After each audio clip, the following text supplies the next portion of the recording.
وكفى وسلام على عباده الذين اصطفى أما بعد فأعوذ بالله من الشيطان الرجيم بسم الله الرحمن الرحيم إنما يخشى الله من عباده العلماء صدق الله العظيم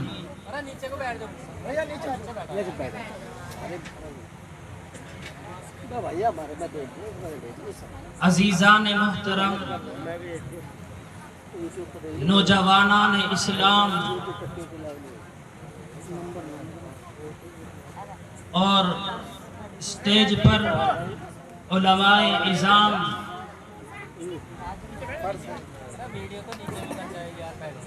مجھے حضرت مولانا ابو الحسن صاحب نے جو عنوان دیا ہے وہ علماء کی اہمیت و افادیت پر کچھ گفتگو کرنے کا موقع عنایت کیا۔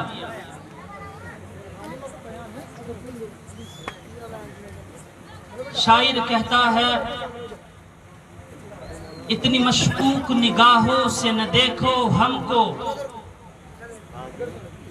اتنی مشکوک نگاہوں سے نہ دیکھو ہم کو، امتحانوں کی صلیبوں پہ نہ پرکھو ہم کو، ہم سے اسلاف کی قربانیاں تابندہ ہیں، ہم سے اسلاف کی قربانیاں تابندہ ہے، ہم سے ہر دور میں شرمندہ غداریاں شرمندہ ہیں، اور ہی ہوں گے جو بندوں کو خدا مانتے ہیں، ہم محبت کو محبت کا صلہ مانتے ہیں۔ وقت آیا ہے ملک پر تو جانیں دی ہیں، قید خانوں کے صلیبوں سے، قید خانوں سے ہم نے اذانیں دی ہیں۔ عزیزان محترم، یہ مدارس اور یہ علماء اعظام یہ امت کا سرمایہ ہے۔ علماء کا ایک کردار ہے جس کو تاریخ کبھی بھی نہیں بھلا سکتی۔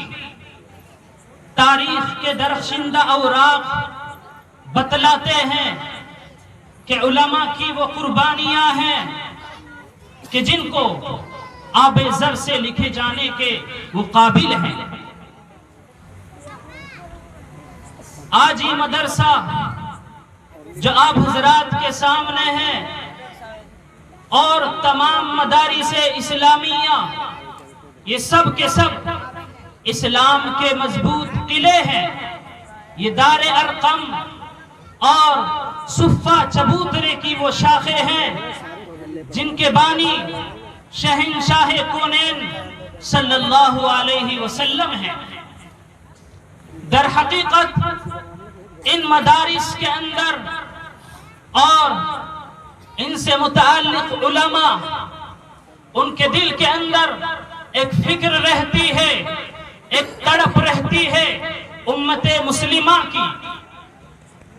آپ کو اس عظیم ہستی کا نام یاد ہوگا کہ جس عظیم ہستی نے ہندوستان کے اندر حدیث کا جال پھیلایا، جس کو ہم شاہ ولی اللہ محدث دہلوی کے نام سے جانتے ہیں۔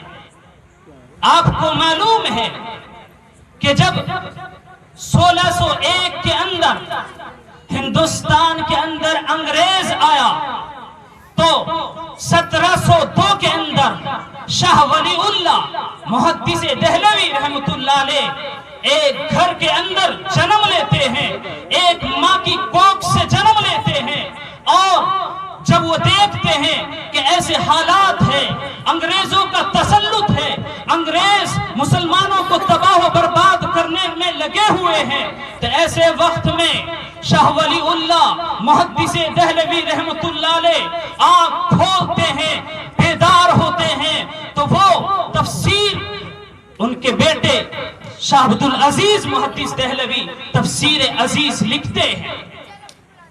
آج تمام مکاتب فکر، چاہے وہ بریلوی ہو، چاہے وہ اہل حدیث ہو، تمام مکاتب فکر کی سند حضرت شاہ ولی اللہ محدث دہلوی سے جا کر ملتی ہے۔ تو حضرت شاہ ولی اللہ کا بڑا احسان ہے اس امت پر، اور خاص طور پر اس ہندوستان پر۔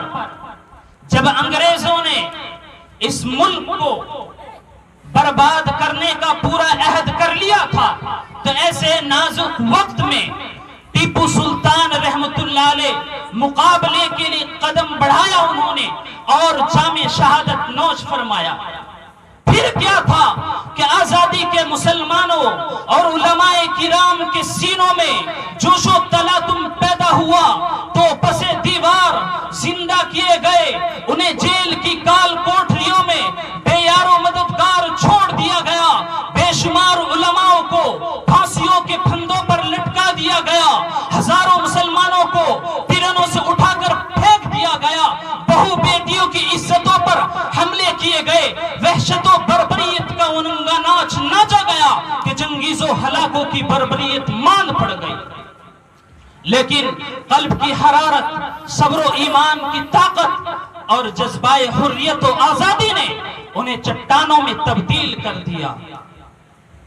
اور جب 1799 کے اندر انگریز فوجی نے ٹیپو سلطان رحمت اللہ علیہ کی لاش پر کھڑے ہو کر یہ کہا تھا کہ آج سے ملک ہمارا ہے، جس تکبر میں، جس گھمنڈ میں اس نے یہ کہا تھا کہ کوئی طاقت ہمارا مقابلہ کرنے والی نہیں ہے، ہمارے پنجے میں پنجہ ڈالنے والے نہیں ہے، تو 1803 کے اندر شاہ عبدالعزیز محدث دہلوی رحمت اللہ علیہ نے اعلان کر دیا، امت کو بیدار کر دیا کہ اب بیٹھنے کی ضرورت نہیں، اب خانقاہوں میں رہنے کی ضرورت نہیں، اب تلوار لینے کی ضرورت ہے، آج سے ملک دارالحرب ہو چکا ہے۔ یہ کون تھے؟ حضرت شاہ عبدالعزیز، کہ جب انہوں نے یہ اعلان کیا، اور تو اس اعلان کے بعد ان کی زمین کو قرق کر لیا گیا، ان کو زہر دے دیا گیا، اور ان کے ساتھ دوسری حرکتیں کرنی شروع کی، تو حضرت شاہ عبدالعزیز محدث دہلوی رحمت اللہ علیہ نے اپنے جانے سے پہلے اپنے 2 شاگرد تیار کر دیے اس امانت کو سنبھالنے کے لیے، اور اپنے آپ کو یہ بتلانے کے لیے کہ اس امت کا میرے اوپر حق ہے۔ آپ کو میں ایک واقعے کی طرف لے چلنا چاہتا ہوں۔ یہ تمام تمہیدات اس لیے ہیں تاکہ ہمارے سامنے یہ صاف و شفاف ہو جائے کہ علماء کی قربانیاں کیا ہیں۔ علماء نے اس ملک کے لیے اپنی جانیں دی ہیں، اپنی جانوں کو قربان کیا ہے۔ 3 جنگیں ہوئی ہیں۔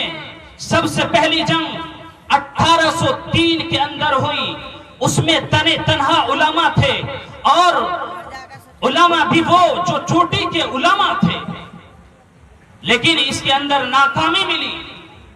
پھر دوسری جنگ ہوئی 1857 کے اندر۔ اس جنگ کو اور اس میدان کو گرم کرنے کے لیے تقریباً 26 سال لگے۔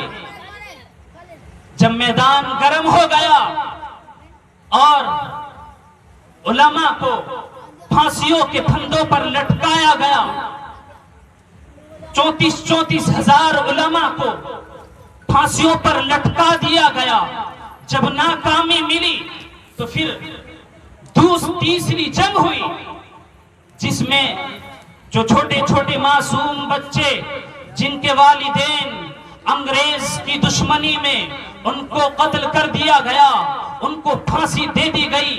وہ چھوٹے چھوٹے معصوم بچے سڑکوں اور چوراہوں پر گھومنے لگے تو انگریز دیکھتا ہے کہ چھوٹے چھوٹے بچے، یہ معصوم بچے، ان کا ذہن معصوم ہے، ان کو اپنی طرف کھینچا جائے، اور کہا کہ ہم تم کو مفت تعلیم دیں گے، مفت کھانے کے لیے دیں گے، کوئی پیسہ نہیں لیا جائے گا، ہم مفت تعلیم دیں گے.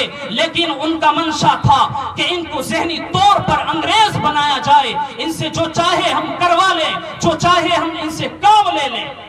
لیکن جب وہ علماء اور جو کچھ لوگ بچ گئے تھے، انہوں نے 3 سال کے بعد، 3-4 سال کے بعد نکل کر دیکھا کہ یہ حالات کس طرح کے بن گئے ہیں، تو اس وقت کے علماء سر جوڑ کر بیٹھے کہ حالات نازک ہیں، اب ضرورت ہے کہ کسی ایسے مدرسے کی بنیاد ڈالی جائے کہ جو افراد تیار کرے، مجاہدوں کو تیار کرے، علم برداروں کو تیار کرے.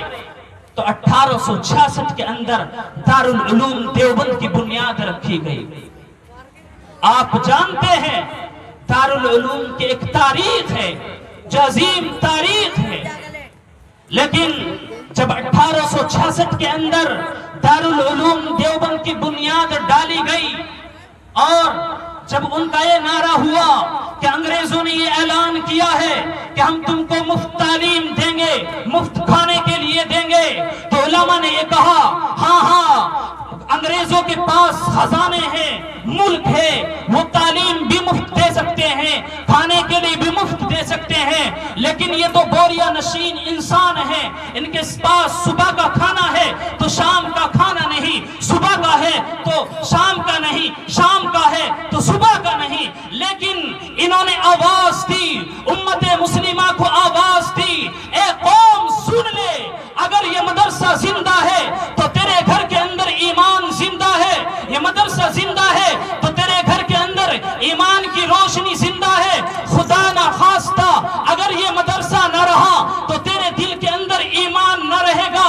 تیرے گھر کے اندر ایمان نہ رہے گا، ایمانی روشنی نہ رہے گی. لیکن خدا کی قسم جب انہوں نے ایسا لگتا تھا کہ جیسے کوئی چرواہا اپنی بکریوں کو آواز دے رہا ہو، جب انہوں نے یہ آواز دی تو تاشقند، بخارا، سمرقند، جگہ جگہ کے طلبہ وہاں جمع ہو گئے اور تعلیم حاصل کرنے میں مصروف ہو گئے. یہ دارالعلوم کی تاریخ ہے.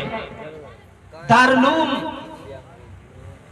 ایک کارخانہ ہے کہ جس کی آج پوری دنیا میں شاخیں ہیں. آج اگر آپ پاکستان میں جائیں، بنگلہ دیش میں جائیں، کہیں بھی جائیں تو تم کو وہاں دارالعلوم دیوبند کا فاضل ضرور ملے گا.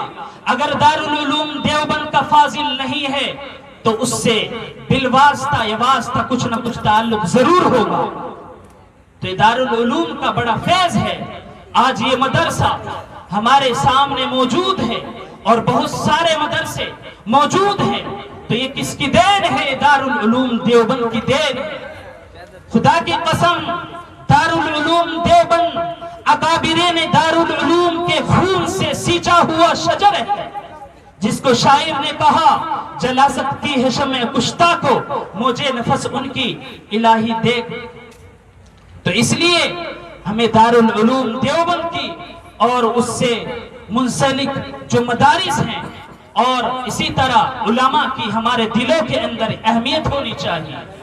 آج دیکھا جاتا ہے کہ علماء کی توہین کی جاتی ہے، علماء کی برائی بیان کی جاتی ہے. میں آپ کو ایک بات بتلاتا ہوں، حضرت گنگوہی رحمت اللہ علیہ فرماتے ہیں کہ اگر کوئی کسی عالم کی توہین کرتا ہے یا کسی وقت کے امام کی توہین کرتا ہے، اس کی برائی بیان کرتا ہے، اس کا مشغلہ ہے علماء کی توہین، علماء کو برا بھلا کہنا، تو حضرت گنگوہی رحمت اللہ علیہ فرماتے ہیں کہ اس کا مرنے کے بعد چہرہ قبلے سے پھیر دیا جاتا ہے. حضرت خود یہ فرماتے ہیں کہ اگر کسی کو یقین نہ آتا ہو تو جا کر دیکھ لے کہ جو علماء کی توہین کرتا تھا، علماء کی برائی بیان کرتا تھا، جہاں بھی وہ بیٹھتا تھا تو علماء کی توہین اس کا مشغلہ ہوتا تھا. تو ایسے آدمی کے لیے یہ ہے کہ اس کا چہرہ قبلے سے پھر جاتا ہے. تو اس لیے علماء کی توہین سے، علماء کی برائی سے ہم اپنی زبان کو محفوظ رکھیں، اپنی زبان کو علماء کی برائی پر نہ کھولیں، ورنہ خدا کی قسم ہماری نسلوں میں کوئی عالم پیدا نہ ہوگا۔ یہ میں نہیں کہہ رہا ہوں، عالم دین حضرت مولانا اشرف علی تھانوی رحمۃ اللہ علیہ فرماتے ہیں کہ اگر کوئی علماء کی توہین کرتا ہے، علماء کی برائی بیان کرتا ہے، کسی امام کی برائی بیان کرتا ہے، کسی حافظ کی برائی بیان کرتا ہے، تو اس کی نسل کے اندر عالم پیدا نہ ہوگا۔ یہ خود آنکھوں کا تجربہ ہے، خود آنکھوں نے ایسے لوگوں کو دیکھا ہے جن کا مشغلہ علماء کی توہین ہوتا ہے، علماء کو برا بلا کہنا ان کا مشغلہ ہوتا ہے، تو ان کی نسلوں سے علماء کو اٹھا لیا جاتا ہے، ان کی نسلوں میں علماء پیدا ہی نہیں ہوتے۔ تو اس لیے اس زبان کو علماء کی توہین سے بچاؤ، اپنے آپ کو علماء کو برا بلا کہنے سے بچاؤ، اور ان مدارس کی، ان علماء کی قدر کر لو۔ آج لوگ یہ کہتے ہیں کہ پہلے جیسے علماء نہ رہے۔ خدا کی قسم اگر تم نے ان علماء کی قدر نہ کی تو کل یہ بھی علماء نہ ملیں گے۔ اگر قدر نہ ہوئی تو وہی حال ہوگا جو اندلس کا ہوا، جہاں 800 سال تک تکبیروں کی صدائیں گونجتی رہی، اور آج اگر آپ وہاں جائیں گے تو آپ کو صحیح قبلے کا رخ بتلانے والا بھی کوئی موجود نہیں ملے گا، کہ جس جگہ ہر جو بچہ پیدا ہوتا تھا تو وہ توحید و رسالت کا اقرار کرتا تھا، وہ توحید و رسالت کا اس کی زبان پر اقرار ہوتا تھا، لیکن آج وہاں کیا حال ہے، کیا وجہ ہے؟ علماء کی توہین۔ جو جگہ اور جو علاقے علماء کی توہین کرتے ہیں وہاں علماء کو ختم کر دیا جاتا ہے، وہاں علماء کا وجود نہیں ہوتا۔ اس لیے علماء کی قدر کرنی ہم پر ضروری ہے، ان کی توہین نہ کریں۔